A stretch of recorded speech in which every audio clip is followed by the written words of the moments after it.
Hi, everybody. Thank you so much for coming. I'm Kathy Rupp, the director of the Council on East Asian Studies, and I'm just going to say a few words about the Park Lecture, and then Professor Hannah Shepard will introduce our esteemed guest.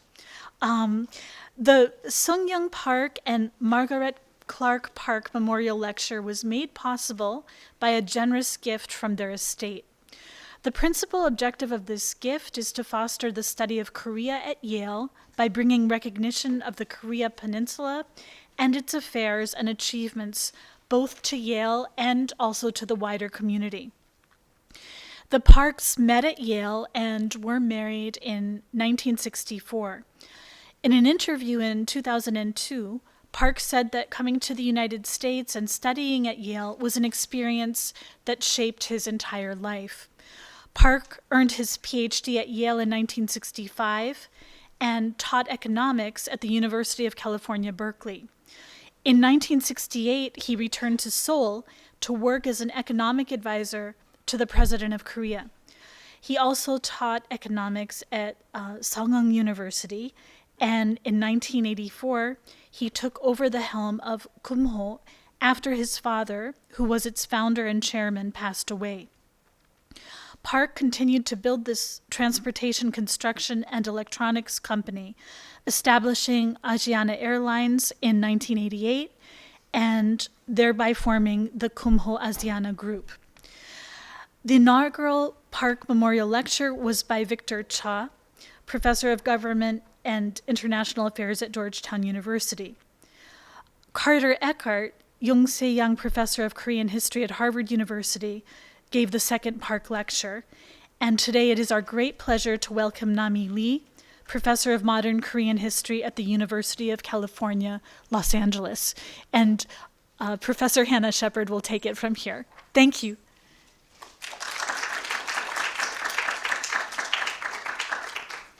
Hi, everybody, and thank you so much for coming out at what I know is a very busy time of year. I'm Hannah Shepard.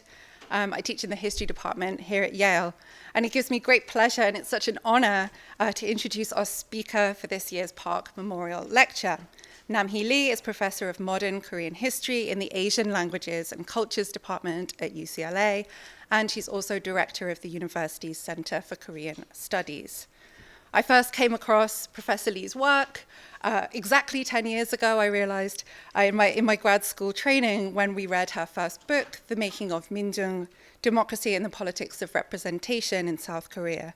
And rereading the book now, I realized just how ahead of its time it was. There are still so few works, especially in English, that deal with this time period and the democratization movement in Korea from this historical perspective.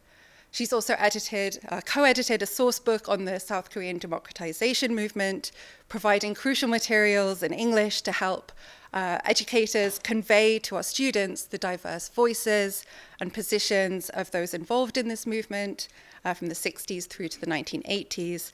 And Professor Lee's recent book, Memory Construction and the Politics of Time in Neoliberal South Korea, which we're going to be hearing more about today, focuses on the afterlives of this movement, the Minjung movement, to place the common people at the center of Korean history. And this isn't a book solely about South Korea. Professor Lee's work speaks to much wider phenomena that should be familiar to us all: neoliberalism, historical revisionism, the search for national identity. And it asks big questions about them, as well as, I think, offering hope for a way forward. So without further ado, please join me in welcoming Professor Namhee Lee to Yale. Thank you.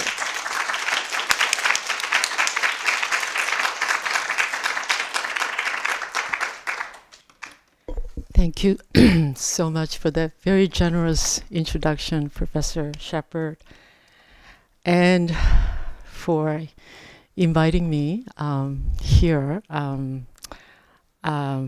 Professor Hwan-Soo Kim, Professor Hannah Shepard, all the members of the Council on East Asian Studies, and I just found out that Kathy Rupp, whom I met as a graduate student at Chicago, is the program director. So thank you. And of course, thank you all for coming.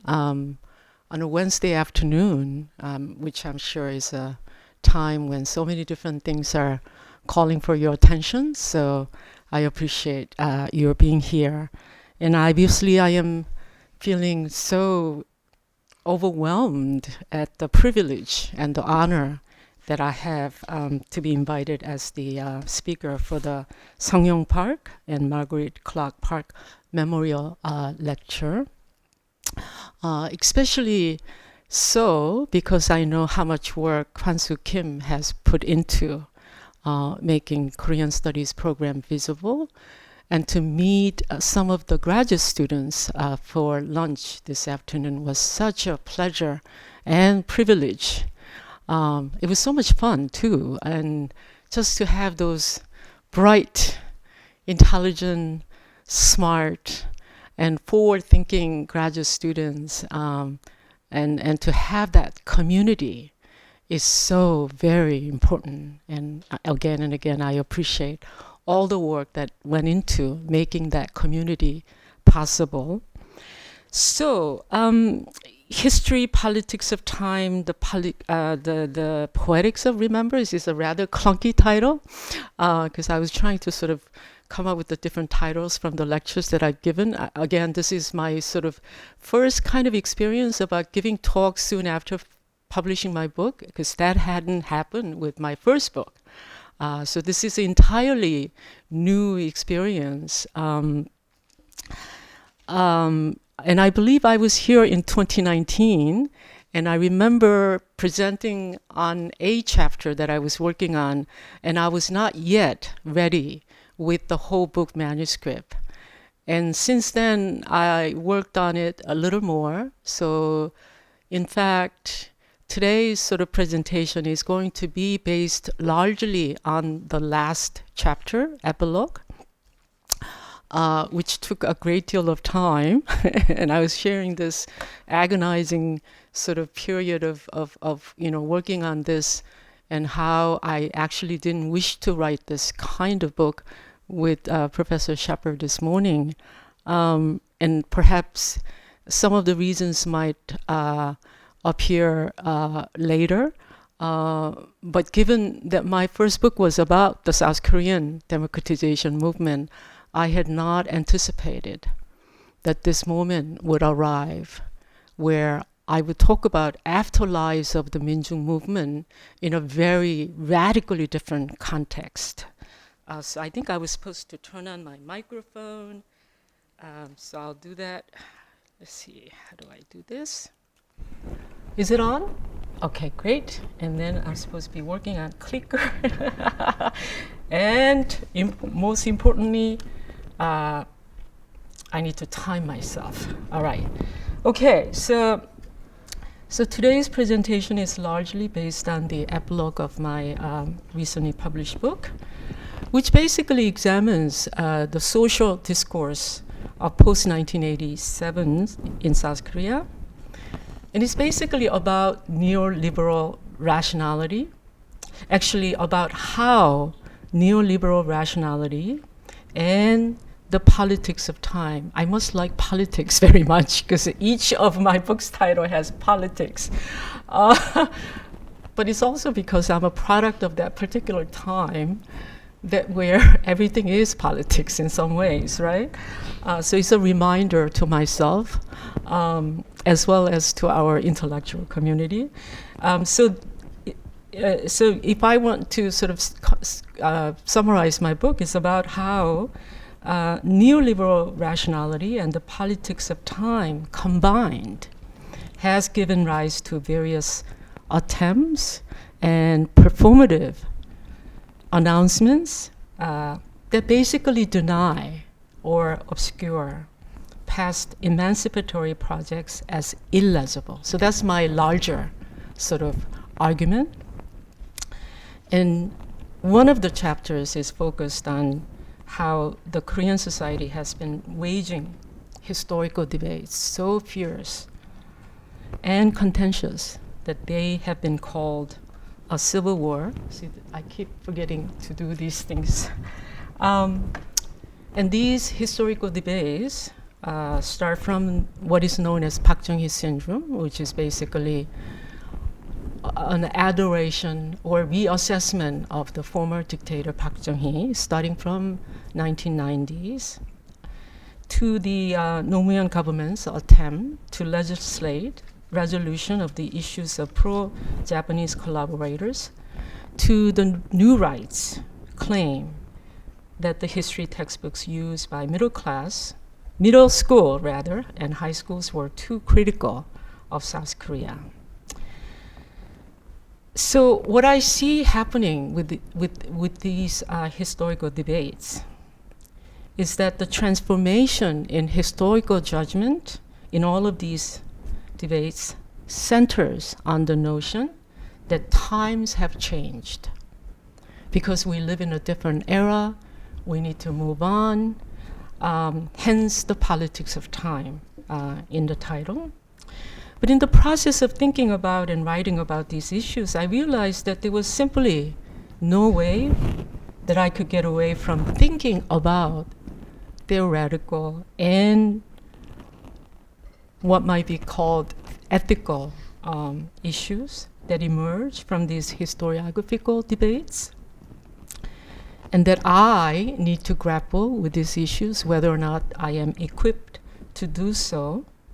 So I certainly do not understand all of the issues that there is to understand about these debates, but I think more importantly, the sense of urgency and the sense of responsibility, however misguided, however self-imposed, as a historian, more than anything else, has compelled me to engage in these debates in a way that I, as an academic, know how, which is to write about it. So, epilogue of the book begins by talking about how we commonly believe that the past sets the pattern for the present, and that the past provides a pathway for a myriad of issues facing contemporary society.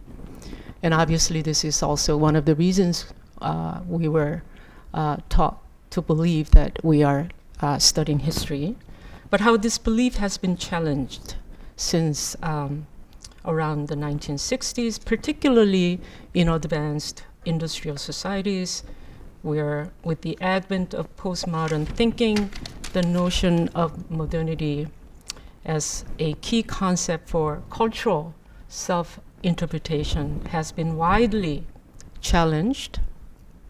And according to historian Jan Rusin, there are two ways that historiography has responded to these challenges. One way is to rely on the existing belief that historical interpretation of the past would elucidate the current predicament, and that historical understanding and knowledge provide a stable form of national identity, which in turn provide direction for contemporary life. The second mode of response is to critically reassess the narrative of progress that has been embedded in historiography until recently, by both looking for historical cases of rupture in the rapid process of modernization, and at the same time critically re-examining each case against the grain of its own ideology of progress. But this kind of critical investigation has ambiguous results, however. That is, the challenges experienced in the present day are negotiated in the examples of life from long ago. The more contemporary society wrestles with conflicts and dilemmas, and the more our present lives seem to offer little in the way of meaning, the more the past seems appealing as an alternative way to engage in historical identification. So for example, in historian Carlo Ginzburg's The Cheese and the Worms, intellectual disappointment in the outcome of the 1960s uprising in Europe crystallizes in a 16th century miller, Manicure. Manicure is an uneducated peasant, an independent thinker, and Ginsburg finds in the origin of the radical materialist worldview of Manicure in an ancient oral tradition, which he represents as popular culture of the 16th century. In other words, the anticipated future, the future that never came, the future that failed to materialize in the aftermath of the 60s uprising, has now become a radical worldview of a peasant in the past. So there are obviously many of this kind of examples of a search in the past for more ideal and more appealing alternative to the present, as individuals are increasingly becoming dispossessed of a sense of one's place in history, whether in historiography or in national politics. In West Germany, for example, the arrival of the new approach of history of early everyday life also saw some of the practitioners who studied Nazism taking refuge in the consoling rediscovery of the Heimat, the homeland. In France, the real and perceived crisis of national identity that began in the 80s gave rise to or from late 70s, gave rise to the study of collective memory that many of you know. This was a conservative case of reinvention of France through memory in the hope of seeing France as one and undivided, thereby overcome the political and cultural projects of both neo-nationalists and multiculturalists. The most recent slogan of Make America Great Again has the and the rising white nationalist movement in the United States also involved an extreme admiration of the past. So in South Korea's case, the return of Park Chung-hee in the late 1990s could be also seen as reflecting, in part, the people's need to elevate the uncertainty and anxiety of the present. Many of the well-known or best-selling works of the 1990s also return to the myth to find inspiration for counter images to the past, to the present, whether in the steadfast devotion of Confucian women, steadfast devotion to Confucian womanhood of an 18th century Yangban, women in Lee Moo-nyeol's choice, 선택, which is choice, or in the reincarnation of Park Chung-hee as a fervent nationalist whose clandestine plan to build nuclear weapon was to safeguard Korea's future against capricious superpowers. In Kim Jin-myung's The Rose of Sharon Has Blossomed, 무궁화 꽃이 피었습니다. In these retellings of Korean history in literary forms, alternative paths are presented as one's own true time in the Benjaminian sense, as the present is perceived to be increasingly antagonistic and alienating. And obviously, there are many, many different kinds of examples that we can see. But as Rusin suggested, historical counter-images do not always open up any perspectives on the future, which can serve to envision a different future from the present and to guide action to establish that future. Suggesting counter-images or alternative images from a bygone era mostly provide solace in the embellished and idealized past and a negative orientation to one's own present. They may alleviate temporarily the widespread sense of loss of meaning in contemporary society, but they do not help eliminate or overcome it. Rather, these historiographical images provide the appearance of an alternative, masking over the serious sense of loss of direction experienced in contemporary society while obscuring the depth and shape of the present predicament.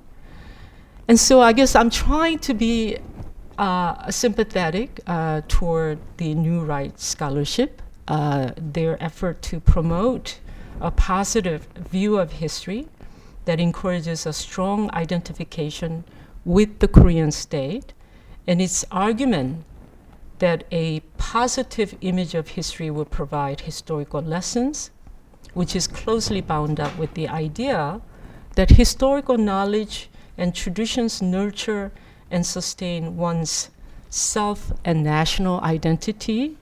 This idea also explains the charge of self-flagellation directed by the right against scholarship and efforts at seeking retrospective and transitional justice, whether in Germany, in Japan, or in South Korea. And so I am greatly actually inspired by many of the historians and thinkers in West Germany who had to deal with this issue. So during the West Germany's historians' dispute of the late 1980s, philosopher Jürgen Habermas suggested that we rethink the ancient topos of history as teacher and guide for living. So we usually think of history if it tells, or we usually think of history as giving us a lesson if it tells us something positive, something worth imitating, right? But Habermas basically says we learn historically chiefly from the way historical events challenge us, showing us that traditions fail and that we and the convictions that previously guided our actions have gone aground on the problems that must be solved. So to learn from history is not to brush aside any unresolved or uncomfortable issues from history, but to remain open to their ability to provide us with critical insight by providing history's counter evidence and shattered expectations. And I think, contrary to many commentators about Habermas, he's actually thinking about this issue is very closely aligned with Walter Benjamin, and I will go into that a little bit if I have time. And so the politics of time that I'm thinking about is very much indebted to Jacques Ranché's suggestion. And this, I was reading a very short article, and he's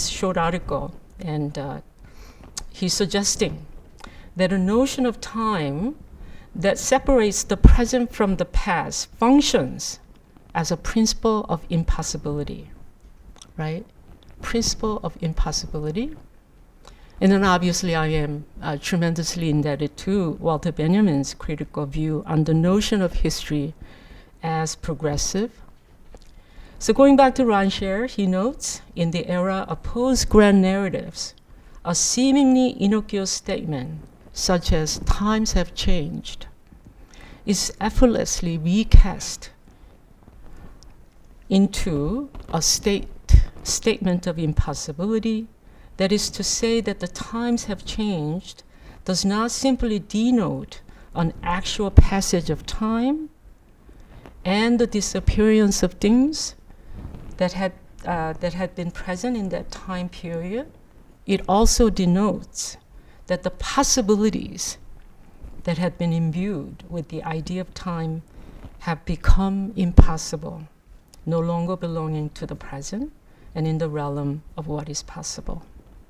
And I think when I look at some of the past developments in South Korean society, especially the socio-political discourse that's been taking place in South Korea, I think again and again the predominant sort of theme appears to be this notion that times have changed.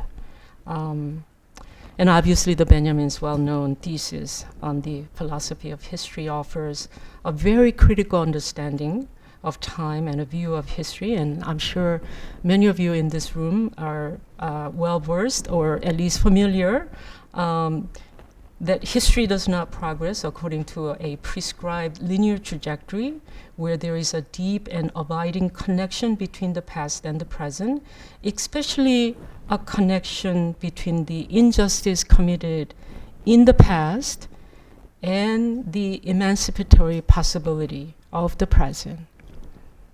right? And so I think that's where I find so much of an inspiration and possibly some hope. And I'll try to elaborate further. So, you know, oh my goodness, I'm sorry, I forgot. Right, so here we go.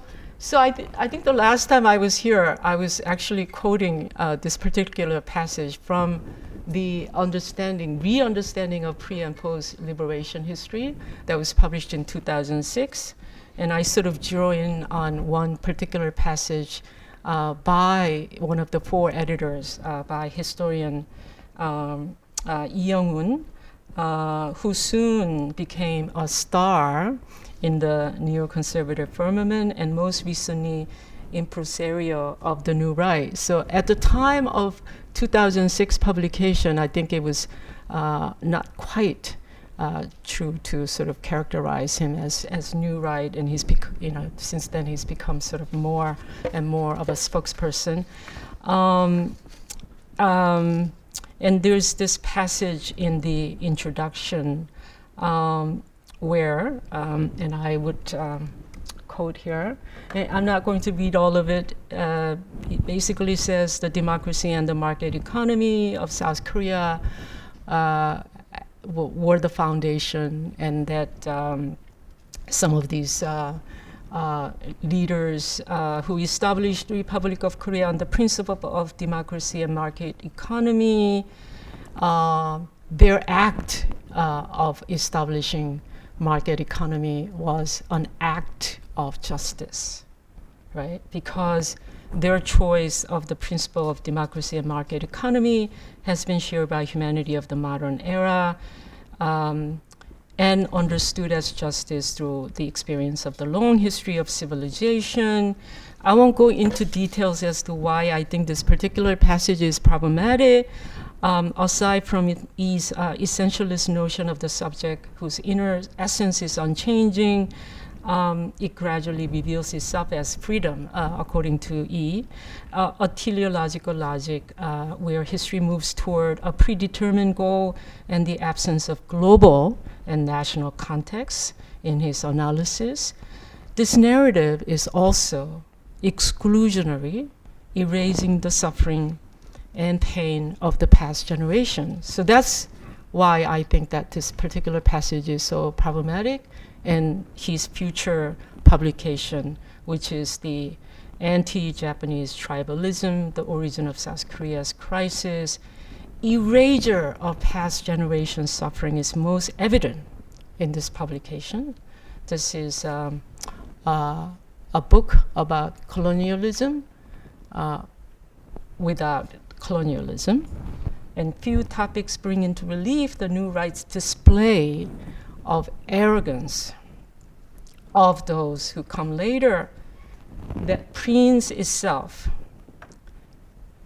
with the notion that the past is dead and gone, as clearly as the volume's discussion of the Japanese colonial period. Those of you who may not be familiar, basically it dismisses military sexual slavery or forced labor as a product of Koreans' distorted historical consciousness, and that there was really no such thing as comfort women as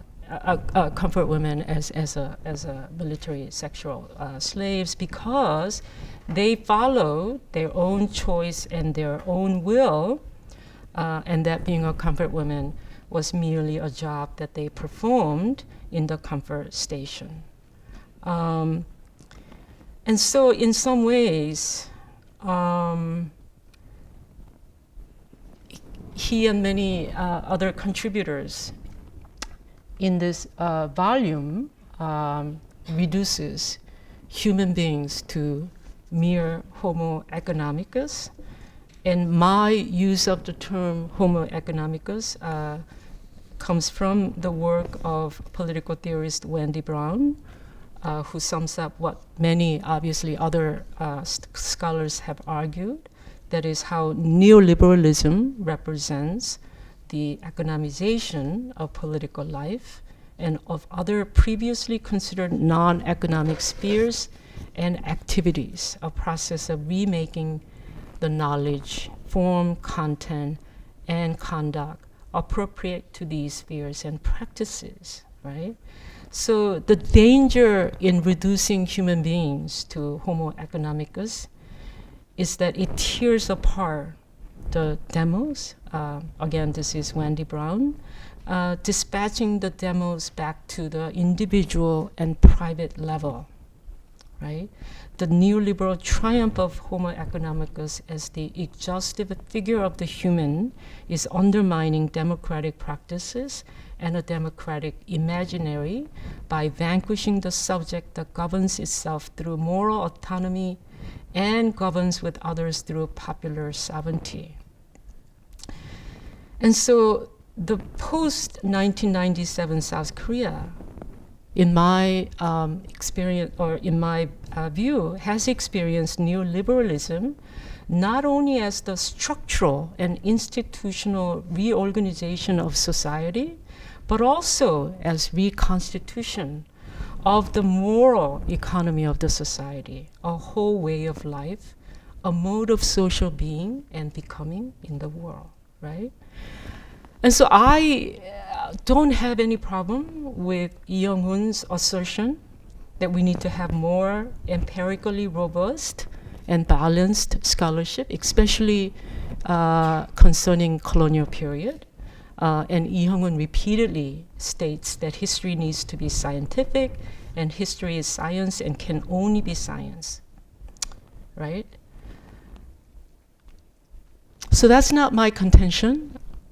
But providing more facts, more empirical research on the colonial era or on the post-1945 South Korea, however, does not resolve the issue of how individuals, historians, and society as a whole should regard past injustices, such as the case of comfort women or the other forcibly conscripted laborers during the colonial period, or those whose human and civil rights were violated or whose lives were taken unjustly by the state in post-1945 South Korea.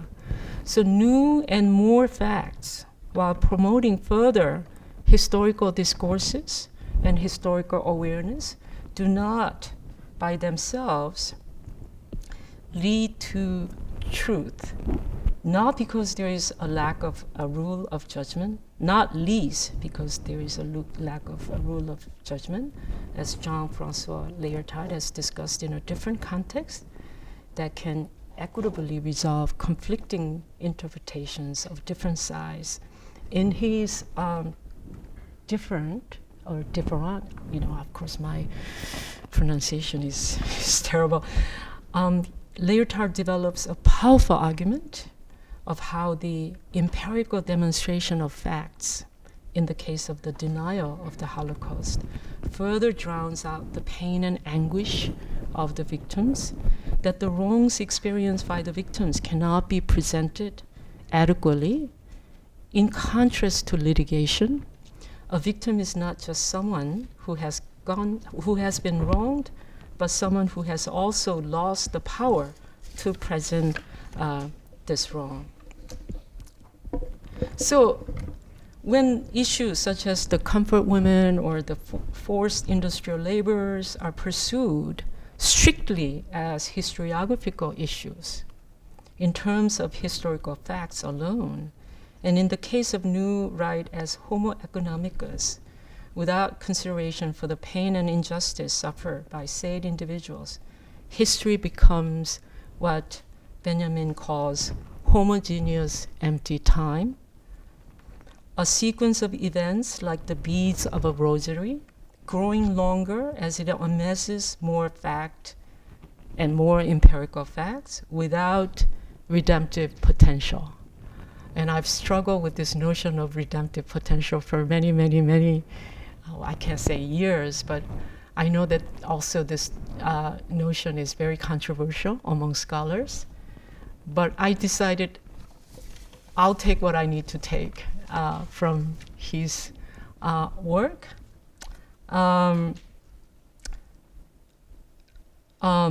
So the question then becomes, how do we engage with the past for the victims of the injustice is not and cannot remain a part of the past without getting mired in hopelessness and negativity, but in a way that brings the society together to work toward a horizon of possibility and hope, to be able to envision a shared emancipatory present and future.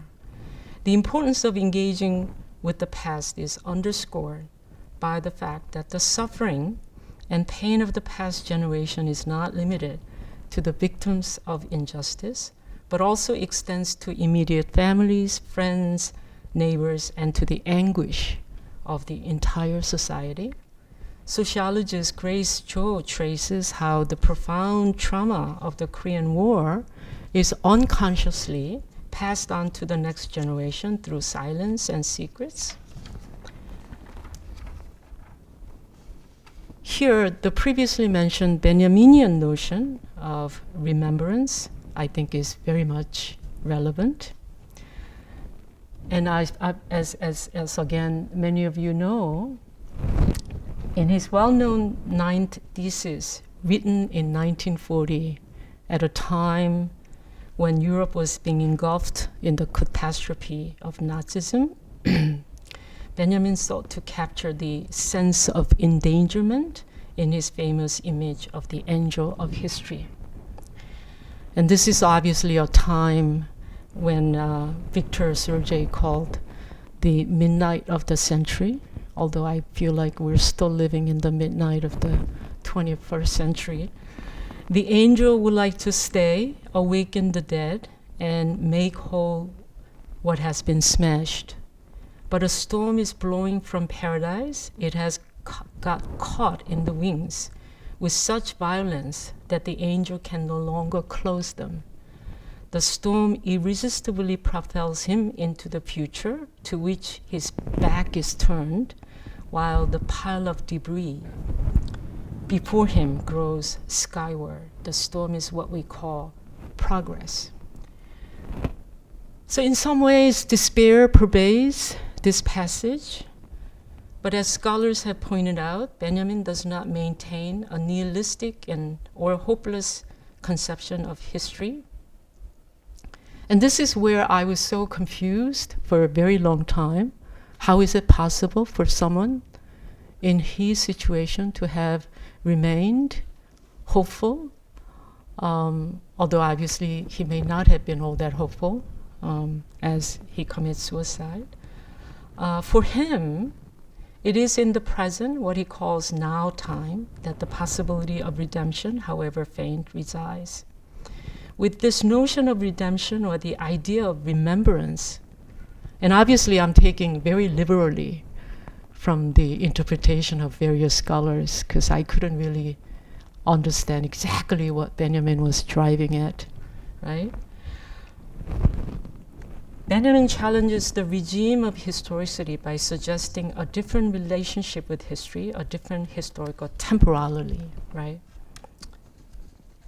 For Benjamin, the kind of utilitarian view of the past, the kind that increases the accuracy of our inferences and thus our knowledge of the future, the kind that is usually invoked as the reason for remembering the past, which also involves the belief that history is continuous, stems from the mistaken idea of historiography as progressive and objective. And this is what he calls historicism. And for the longest time, I couldn't quite get what scholars mean by historicism. And it's still possible that, different scholars think of historicism in a different way, but this is sort of my understanding of historicism. So, I go on further, but obviously I think you get the picture, and I know for a fact that there are some of you out there who are more, who are well versed in the study of Benjamin. So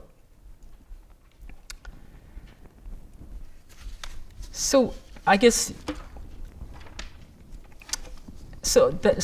that we have to sort of reconceive of historical temporality in a different manner.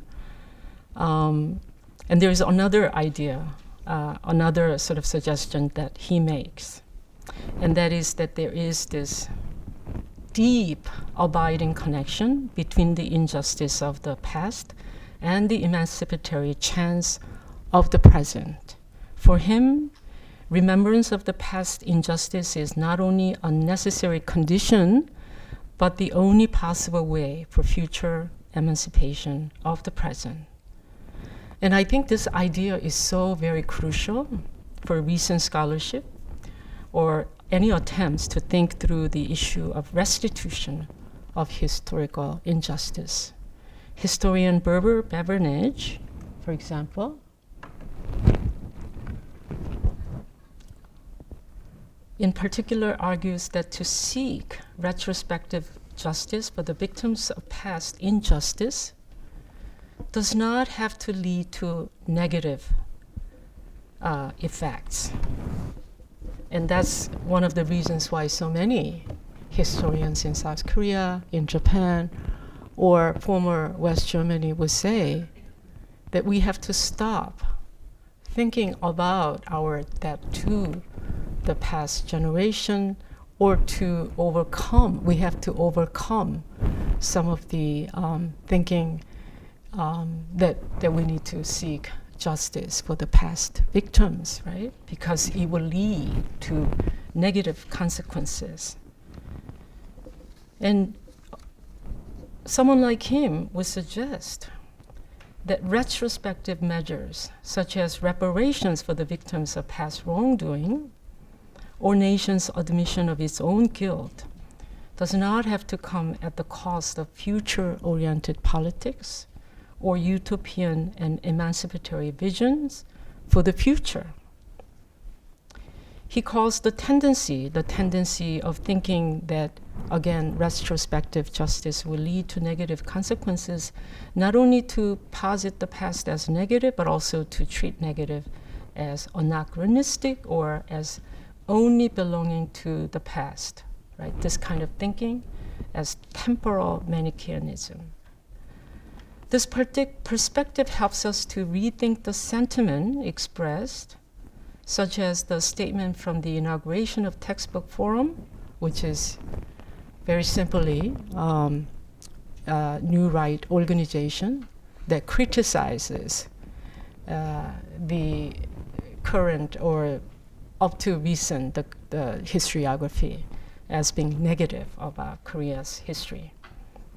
And it laments, for how long should the future generation of Republic of Korea wear a scarlet letter? And a case of German historian Michael Stummer, who also laments how long the petrified guests from the past should be permitted to veto civic virtue and love of the fatherland, both in the future and in the past. So this view of history treats the relations between past, present, and future in antinomic terms and treats them as discrete and mutually exclusive entities, which also prevents us from understanding transtemporal injustice and responsibilities.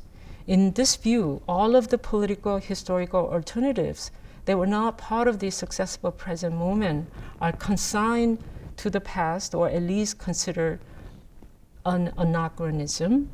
And Francis Fukuyama's thesis of the end of history is a case of negative logic par excellence. He argues that the present moment of liberal democracy represents the end of history, primarily by claiming that all other alternatives to political forms of liberal democracy have failed, right? And so, okay, 1350. In this line of thinking, the structural continuities between past and present are missing, which also explains why reflections on the past injustice seldom leads to moral responsibility for those in the present. On the contrary, it is considered undesirable to keep harping on past injustices, as is often done by victims and survivor groups. So the South African Khulumani Support Group, it's a community-based advocacy group for redress, social justice, and advance of reconciliation, accountability measures, right? This group basis is ongoing struggle for justice on the argument that for the victims and survivors, the past is still in the present. And for the mothers of Plaza de Mayo in Argentina, and for the families of the missing during the Gwangju massacre, even after more than 30 or 40 years, the disappearance of their children and loved ones cannot be consigned to the past. They resist such dualist visions of temporality and even notions of temporal distance. They reject the idea of past, present, and future as discrete and mutually exclusive categories. Their embrace of radical non-contemporaneity is also what Benjamin calls redemption or remembrance. Obviously, this is my own sort of interpretation, but again and again, I think this is one of the lessons that I drew from reading Benjamin's work. Whether it's right or wrong, obviously, I'm not sure. Returning to South Korea's New Right scholarship to dismiss the demand for redress for comfort women by arguing that the comfort women system was part of the age-old history of humankind and that its practice continued into post-1945 South Korea is not only to dismiss the physical violence the women endure, but also to engage in the epistemic violence that consigns the lived experience of individual comfort women as no longer relevant for the present, thereby creating the distance between one's own present day and the allegedly past event. This kind of politics of time, which performatively designates what they perceive as undesirable phenomena and persons in the chronological present to the past, is not limited to New Right scholarship. It also operates most rampantly and egregiously in the form of public denunciation and humiliation of victims and their family members by elements of the right and some of the youth groups in South Korea, the comfort women and their supporters, victims and family members of the Gwangju massacre, and more recently, those of the Sewol Ferry, among others, are told that they need to accept that the past is past and to move on. A different understanding of time, a Benjaminian view of history, where history does not progress according to a prescribed linear trajectory, history as a dialectic process that unfolds in a temporal tension between continuities and discontinuities, ruptures and closures, advances and retreats, is required to map out often contradictory contours of critical interventions and outcries against the status quo. In other words, I guess I'm trying to find hope despite the grim, what I perceive to be grim situation that we're faced with today, both globally and in South Korea, to make amends for the previously unacknowledged suffering of the past generation, and to make efforts to continue the unconcluded struggles of the past is to open up a possibility for true emancipation of society and for thinking about the limits and possibilities of a transformative political praxis as well. Thank you so much.